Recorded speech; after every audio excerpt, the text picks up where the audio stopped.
everyone, today I'm going to be showing you how to color in a portrait using Copic markers. So before I get into the technique of how I do it, I wanted to actually go over the materials because, as you probably know, skin typically looks very smooth and obviously our face has a lot of curves in it.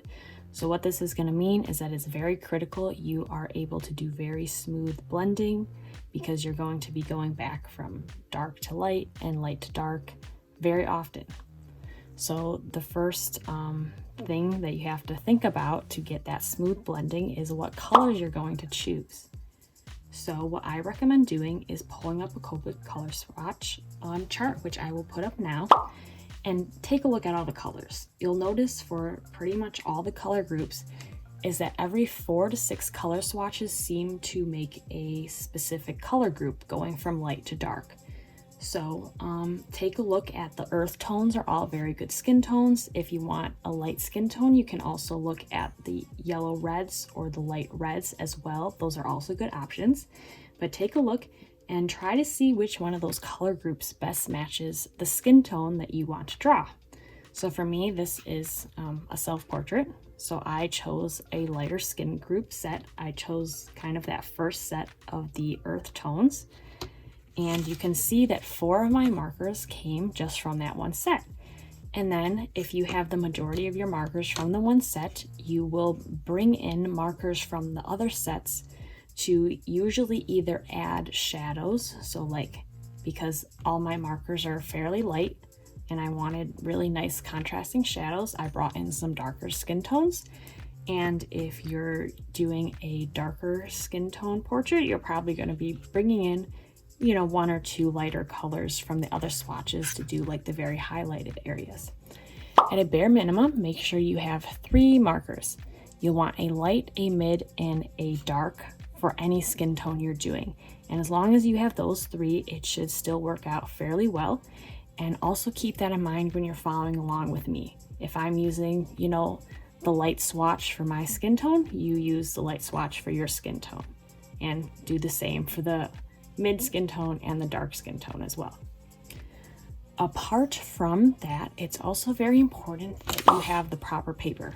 I am using Bee's marker paper and I really like it, but if you don't want to buy that, you just search up marker paper. And the way you know it's marker paper is that it's very smooth paper. A lot of it has like a cardstock consistency and you can actually just straight up use cardstock if you want. The point is you want smooth paper because that's going to allow the markers to obviously glide across the paper very nice and have nice blending. And the smooth paper also keeps the ink on top of the paper longer so that you can have more time to blend it out. Once you buy your paper, make sure you create a color swatch on it because these markers are going to look different on every type of paper you use. And then also make sure to test it out and see how well everything blends on the paper. All the papers are going to have a different threshold of how many layers you can put on before it starts getting wonky. So for me, you can see that in those darker areas, I was taking a little too long to build up from light to dark, and my paper kind of starts just like, getting weird around here. So depending on how nice of the paper is you have, it might do that sooner, it might do it later. But that's another reason to really buy marker paper because like I know my mixed media paper, after literally like 2 layers, it will start doing this already. And then lastly, also check how well your multiliners work with your paper and markers. I really like Copic Multiliners because obviously they are formulated to work with these and I found that they smudge the least.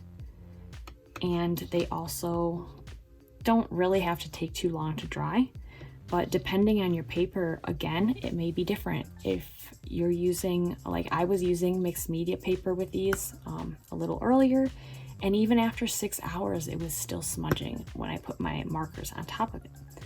So nothing's more disappointing than, drawing your beautiful portrait and you smear a giant line of ink across it. So just make sure to really test out your supplies before you get into your drawing. So when you start coloring your portrait, the very first thing you want to do is make sure you are going from light to dark. So I always put down one light flat color of my lightest color first. And the reason you do this is because you can always keep layering on more colors onto your portrait, but you cannot go back and get back that lightest color. So what you do is after you put the lightest color down, take your next lightest midtone, or if you just have one midtone, use that, and outline the spots where that lightest color should be kept so you make sure you don't lose them. Now, how do you know where these highlights on your face should be? That is really going to depend on where the light source is in your portrait, as well as what angle your portrait is looking at. So I'm going to show you this picture of a sphere and how it is shaded. Our head obviously mostly resembles a sphere in shape. So when light hits the sphere, it's very bright on that side, but as you curve around, you gradually get darker, and then you leave a secondary highlight on the very opposite rim of the sphere. So if you take a look at my face, you can see that obviously, if you're looking at it, that left side is a lot lighter, and it smoothly gradates into a darker shade on the right. But around my entire chin and right side of my face, I still keep that secondary highlight. Now obviously it's not perfectly graded across my face because there's many other curves in our face. It's not a perfect sphere. So you want to kind of break your face into multiple spheres and color it accordingly. So obviously my cheeks, those are a sphere shape. So the part that's looking upwards is getting hit by the light, and as it goes around it gets darker. My nose and my chin are obviously also spheres, so you can see those are very light there, and they go and get darker. And then obviously your forehead is a very nice curve shape, so you can just go from light to dark there. How I blend my midtones into my lighter color is I kind of use a flicking motion instead of just solid strokes. By flicking the darker tone into the lighter tone, your stroke is not on the paper as harshly, and it creates a nice blending effect. If that doesn't work, you can also take your lightest color of the two shades you want to blend and color between the two shades. Remember that your lightest color will always be used as the blender. You can't really blend from dark to light. You want to use the lighter color to blend into the dark, and do not use the colorless blender to blend. It's kind of a misleading name, but that's actually not how it works. So now you can see I'm obviously adding in more of those darker tones. You're going to typically have a very dark tone on the opposite side of your nose to where the light is hitting, because that's usually being an actual shadows being cast by your nose. So that should be a fairly harsh shade. And then obviously on the opposite ends of your head to where the light's hitting, as well as your cheekbones, depending on how deep those are. And then you can see when I want to add like actual shadows, such as where my hair is leaving a shadow, that you can use just a straight line. You can soften it a bit on the edges, but usually actual shadows that are being cast have a fairly strong line. When I color my eyes, I like to go from dark to light, top to bottom, and then always outline it with the darkest color of the shade of my eye. You want to also make sure that the whites of your eye actually have gray on the sides and the bottom to show, again, that they're also a curved shape. And this is where you can use your colorless blender to blend the grays into actually the pure white of the paper. I always strictly use my colorless blender for blending white areas. On your lip, usually the bottom lip is always lighter because the plane on the lip, again, is on the bottom lip is the one that's kind of getting hit by the light. So you can see I leave the left side and the bottom more light. And then my neck, you color in same type of principle. You can see usually the neck is generally about a shade darker than the face for most of the neck, and again right where the head and the neck meet should have a fairly deep shadow, just like the nose area. Kind of quickly going into the hair, this could be its own video on itself, but you can see the way I do it is instead of the smooth blending, I'm really drawing many strokes with my markers, going from light to dark, based on where the light is hitting. Typically for wavy hair like here or straight hair, anytime there's like a curve on your head or the hair that's going outwards, that's going to be where the highlight is. So you can see that's where I put my light brown. But as soon as my hair curves inward, that's where it's going to be the darkest. So I keep it a dark brown. If you're doing curly hair, I'll put up a example picture here as well as the video I drew this picture in, is it's very important to kind of think of the outline and your coloring. A lot of times when I'm drawing curly hair, I kind of feel like I have to ink out every curl of the hair, and that's really not what's going to show the texture of the hair.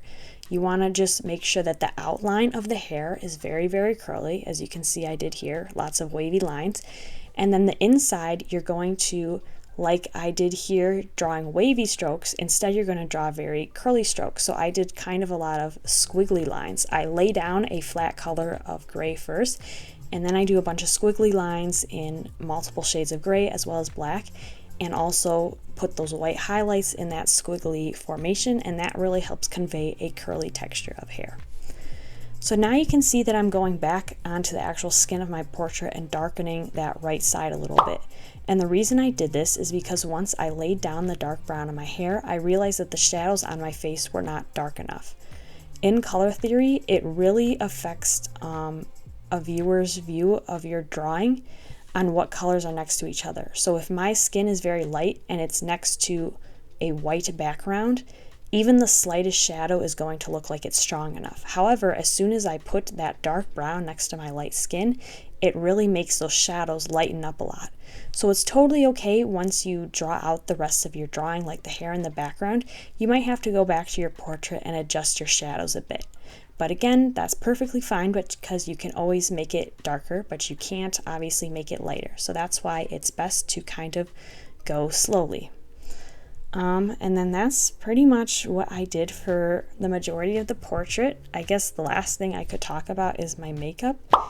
So makeup, you want to draw kind of how you would draw on your actual eyes if you were doing your makeup. So lay down your colors first. So for me, I would lay down just a blue shape around my eyes, and then take a light color of that shade. So I would take a light blue and go around the edges, and then take the skin tone, the lightest skin tone I used, and go around the edges again.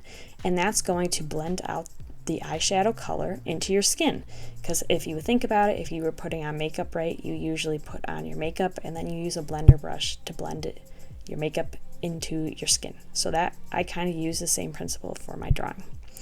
And that's basically how I draw my portraits. For the rest of this piece, I did kind of this Art Nouveau style background. I really like Art Nouveau, and I think it's always best to draw a background for any type of marker art you're doing. A lot of people do tend to just leave the background white, but I think when you fill in your entire sheet with like just full on, markers with the background, you're really gonna feel strongly that you should keep doing that for all your art, because it really ties it together. So I hope that this helped you learn how to draw a portrait, and if you have any other questions, feel free to leave them in the comments.